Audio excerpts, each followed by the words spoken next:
warahmatullahi wabarakatuh. Baik, jumpa kembali dengan saya Nur Hayati. Kali ini kita akan membahas tentang tendensi sentral. Pada pencapaian pembelajaran kali ini, memahami konsep tendensi sentral, memahami ukuran nilai tengah dan juga nilai varian atau nilai variasi. Apa itu tendensi sentral? Jadi tendensi sentral yakni menggambarkan data distribusi menggunakan angka. Ya, biasanya ini untuk penyajian data penelitian kuantitatif. Nah, secara umum dalam penyajian data tendensi sentral ya, itu ada 3 hal yang memang bisa disajikan ya. Pertama, distribusi frekuensi, kemudian ukuran nilai tengah, dan juga ukuran nilai varian. Kita akan lihat satu persatu ya. Untuk distribusi frekuensi ya, data biasanya disusun secara sistematik sebelum dianalisis ya. Proses analisisnya bisa menggunakan program Excel ataupun SPSS ya. Tetapi juga bisa dihitung secara manual ya. Tetapi kalau untuk datanya banyak ya sebaiknya dianalisisnya menggunakan program Excel atau SPSS. Kemudian dalam penyajian datanya biasanya ini disajikan dalam bentuk tabel distribusi frekuensi. Nah, untuk data distribusi frekuensi ya itu ada 2 jenis ya. Ada frekuensi kuantitatif dan juga kualitatif. Nah, untuk frekuensi kuantitatif ini biasanya datanya susunan angkanya berdasarkan besarnya angka atau kuantitas dari angka. Sedangkan kalau untuk data kualitatif susunan datanya ini berdasarkan kategorinya ya, kategori angka. Nah, kita akan lihat contoh tabel distribusi frekuensi ya. Ini kan variabelnya ya, jenis kelamin. Jadi ada laki-laki, ada perempuan. Nah, di sini frekuensinya berarti ya jumlah laki-laki ada berapa? Ada 11 ya, 11 orang. Nah, persentase 36,7. Sedangkan yang perempuan ada 19 orang dan persentase 63,3% gitu ya. Nah, inilah yang dimaksud dengan distribusi frekuensi ya. Jadi ada frekuensi, ada persentasenya di sini ya. Nah, dalam penyajian data ya biasanya nanti hanya menggunakan 3 kolom ini ya. Kolom variabel, kemudian frekuensi dan juga persentasenya. Sedangkan untuk valid dan kumulatifnya tidak perlu disajikan. Nah, yang kedua kita masuk ke ukuran nilai tengah ya. Dalam ukuran nilai tengah ada 3 data yang bisa disajikan, yakni nilai min ya, median dan juga mode atau modus ya. Nah, kita bahas untuk ukuran nilai tengah yang min ya. Jadi min itu sama dengan nilai hitung rata-rata ya, atau nilai rata-rata. Nah, simbolnya yang digunakan itu berupa X bar ya. X kalau ada garisnya di atas ya berarti itu X bar. Nah, nilai rata-rata ini bisa mewakili dari sekelompok data ya. Jadi nilai dari sekelompok data. Inilah dimaksud nilai rata-rata. Cara menghitungnya mudah ya. Jumlah semua nilai observasi dibagi dengan jumlah observasinya. Nah, untuk mendapatkan nilai min ini juga dipengaruhi oleh data ekstrim ya. Jadi data ekstrim itu misalnya dalam satu deret angka itu ada nilai yang paling tinggi ya, ada nilai yang paling beda ya, ada yang tertinggi atau nilai yang paling kecil ya. Nah, jadi itu yang dimaksud data ekstrim. Nah, contoh nilai min. Nah, ini rumusnya ya, X bar, nah, kemudian sigma XI berarti itu nilai dari setiap data yang keberapa seperti itu. Kalau ini ada 10 data berarti X1 sampai X10. Nah, seperti itu. Kemudian dibagi jumlah sampel ya. Nah, di sini ada 10 data dari 10 responden ya. Nilai nilai tekanan darah sistol pada pasien hipertensi ya. Jadi untuk pasien pertama itu tekanan darah sistolnya 139 ya, ditambah pasien kedua berapa? 140 ya, sampai ke pasien yang ke-10 ada 196 tekanan darah sistolnya ya. Semuanya ini dijumlahkan kemudian dibagi 10. Kenapa 10? Karena jumlah sampelnya ada 10 orang. Maka didapatkan hasil untuk nilai rata-ratanya adalah 165,6 ya. Jadi tekanan darah sistoliknya pada pasien hipertensi dari 10 responden tadi ada 165,6 itu ya, untuk mencari nilai min. Selanjutnya untuk ukuran nilai tengah ya, kita bicara median ya. Nah, median ini nilai tengah ya, bahasa mudahnya nilai tengah. Nah, biasanya dia menggunakan simbol MD atau ME, atau kalau dalam hasil output SPSS lengkap dia median seperti itu. Nah, nilai median ini ada nilai yang paling di tengah. Jadi kalau ada sederet angka ya, dia nilainya yang paling di tengah ya. Kalau dia deret angkanya itu ganjil, itu mudah ya, cari di tengah ya. Misalnya ada tiga data dalam satu deret angka, berarti nilai mediannya itu yang di nomor 2 ya, karena nomor 2 yang paling di tengah. Nah, seperti itu.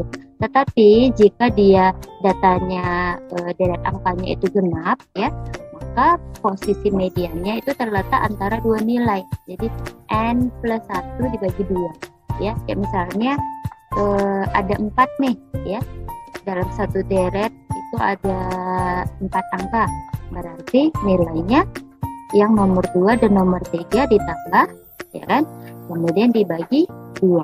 Nah, seperti itu berarti nilai mediannya. Nah, untuk mendapatkan nilai median ini tidak dipengaruhi oleh data ekstrim ya. Contoh nilai median. Nah, ini kan ada 9 responden ya. Ada 9 responden. Data dari 9 responden. Jadi tekanan darah sistoliknya ya dari 139 sampai 192. Nah, karena ini berjumlah ganjil, maka mudah sekali untuk kita menemukan nilai tengahnya ya. Jadi urutan yang ke-5 ya, ada 154, ini nilai tengahnya. Kalau nilai deret angkanya itu genap ya, kita akan lihat angka yang genap. Kita ada 10 ya, dari 139 sampai 196, maka nilai mediannya itu ada di antara yang ke-5 dan juga yang ke-6 ya. Jadi kita masukkan ke dalam rumus yang tadi, N tambah 1 dibagi 2 ya. Kita dapatkan bahwa 154 ya ditambah 155 ya dibagi 2 ya, kayak gitu, bagi 2. Nah, hasilnya adalah 154,5. Nah, itu ya untuk nilai median, mencari nilai median. Jadi mudah ya, mudah sekali. Nah, untuk ukuran nilai tengah yang ketiga adalah mode atau modus ya. Jadi modus ini nilai yang sering muncul dalam deret angka observasinya gitu ya. Jadi bisa ada satu modus ataupun 2 modus atau lebih ya gitu. Nah, sama seperti median tadi ya, sebaiknya kita urutkan dulu datanya dari angka yang terkecil sampai yang terbesar supaya lebih mudah melihatnya. Nah, untuk nilai modus juga tidak dipengaruhi oleh data ekstrim. Nah, ini kita lihat contoh ya. Ini ada 9 data ya, ada 9 data. Nah, kita akan cari mana nih nilai modusnya ya. kita temukan di sini nilai modusnya ada 156 ya. 154 maksud saya. Kenapa? Karena 154 ini adalah angka yang paling sering muncul. Nah, ini ya sampai 3 kali ya. 139 kan sekali, cuma 192 kan ini cuma 2 kali. 181, 141, 155, 1. Jadi yang sering muncul yang mana? 154. Nah, berarti inilah nilai modusnya ya. Nah, itu. Kemudian selanjutnya kita masuk ke ukuran nilai varian atau nilai variasi. Ya, itu terdiri dari 2 ya. Ada nilai rank dan juga nilai standard deviation ya, atau standar deviasi. Nah, untuk ukuran nilai variasi ya, kita akan bahas satu persatu. Kita bahas yang rank dulu ya. Rank berarti rentang nilai atau nilai selisih ya antara nilai yang tertinggi dengan nilai yang terkecil ya, kayak gitu. Nilai yang terbesar dengan yang terkecil atau tertinggi dengan yang terendah ya, seperti itu. Rumusnya adalah nilai maksimum dikurang nilai minimum, didapatkanlah nilai selisih. Nah, nilai rank ini juga dipengaruhi oleh nilai ekstrim ya, sama seperti mean tadi ya. Contoh perhitungan nilai rank ya. Ini ada 10 data nih dari 10 responden ya. Tekanan darah sistolik dari 10 responden. Nah, ini yang untuk responden pertama nilainya 139 sampai ke responden ke-10 ya 196. Maka dalam perhitungannya ya, nilai maksimum berapa? 196 ya, dikurang nilai minimum dan nilai terendah 139 ya. Maka didapatkan nilai rank 57. Nah, seperti itu cara menghitungnya ya. Jadi mudah gitu ya. Kemudian untuk nilai ukuran variasi ya, untuk ukuran nilai variasi yang kedua adalah standard deviation atau standar deviasi. Nah, jadi standar deviasi ini istilahnya simpangan baku atau sebaran data gitu ya. Nah, biasanya berupa akar kuadrat dari varian ya, akar kuadrat dari variasi gitu ya. Nah, contoh standard deviation ya, ini ada rumusnya di sini F, ini standar deviasi ya, kemudian akar sigma X ke I ya, jadi tadi berapa sih jumlah datanya X ke 1 sampai berapa. Kalau kita lihat contoh di sini kan ada 5 data nih, berarti X ke 1 sampai X ke 5 gitu ya, dikurang X bar atau nilai min, kemudian dikuadratkan dibagi jumlah sampel dikurang 1. Nah, seperti itu. Nah, ini datanya ada 5 ya, skornya 10, 12, 16, 19, dan 20. Kita hitung satu persatu ya. Nah, oke. Kita cari dulu nilai X barnya ya, X bar atau nilai rata-ratanya ya. Tuh, pertama yang harus kita kerjakan. Jadi tadi 5 data tadi, 10 ditambah 12 tambah 16 tambah 19 tambah 20 dibagi 5 karena jumlah sampelnya 5. Maka didapatkan nilai X barnya 15,4 ya.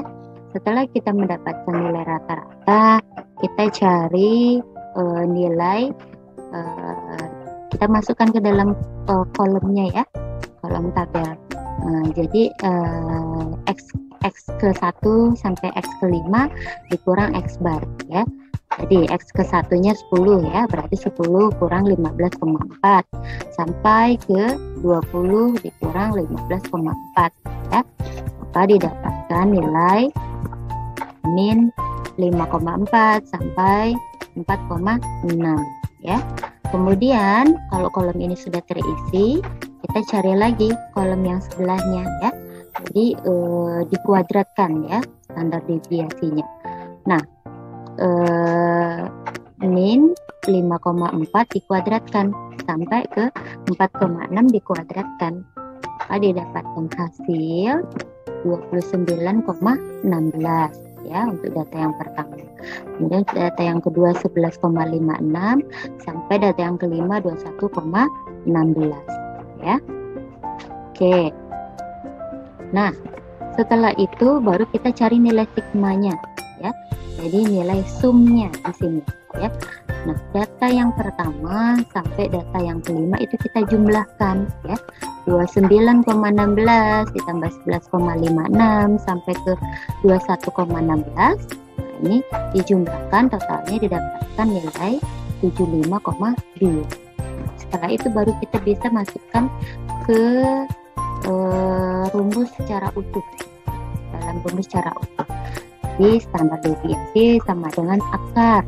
Tadi ya 75,2 dibagi 5 dikurang 1. 5 karena dia nilai N-nya tadi 5 ya, sampelnya 5. Maka ya dapatkan nilai standar deviasi 4,336.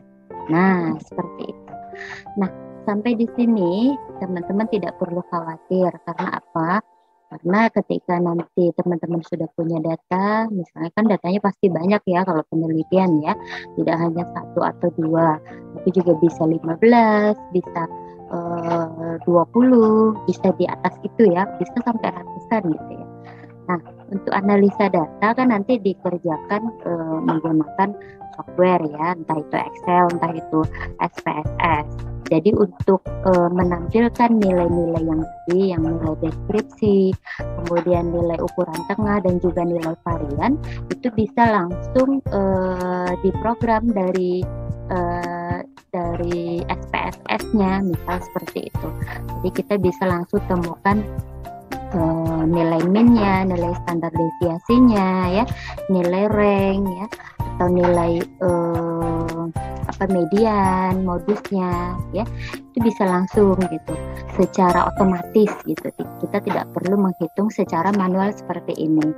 Namun ini hanya sebagai pengantar ya. Setidaknya teman-teman tahu, oh ini asalnya dari mana sih untuk perhitungan nilai rata-rata misalnya. Untuk dapatkan nilai median itu seperti apa caranya. Untuk dapat nilai modus itu caranya seperti apa. Nah, itu teman-teman setidaknya tahu dasarnya. Nah, ini dia dasar-dasar yang memang teman-teman harus tahu gitu ya dalam statistik. Oke, ini referensi yang saya pakai. Sampai berjumpa di materi-materi berikutnya. Assalamualaikum warahmatullahi wabarakatuh.